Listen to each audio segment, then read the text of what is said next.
because I can't change any of your personalities, but what I can do is understand your personality so that I can flex and adapt my personality to get the best out of the relationship. Yeah? So that starts by looking in the mirror.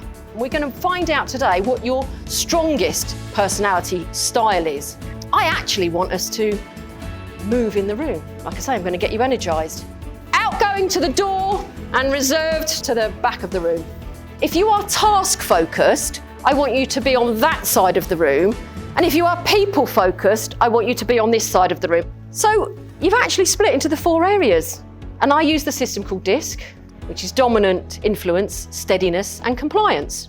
But this world of work, there are so many other people out there and we need to understand them. And these are our Ds, dominance, demanding, direct, decisive. These people see themselves as inspirational. Woo! We're interested in others. Yeah, well, you get whoops out of this lot. It's okay, I'm coming back to you, don't worry, I haven't left you. Oh, that's an exhausting corner. This is the corner of stability.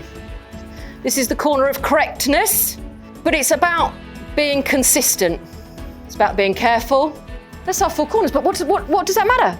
It matters when you're talking to someone who is a polar opposite to you. You, if somebody asks a valid question, could actually just say, great question, let me think about it. By saying, let me think about it, tells this side of the room there's going to be some silence.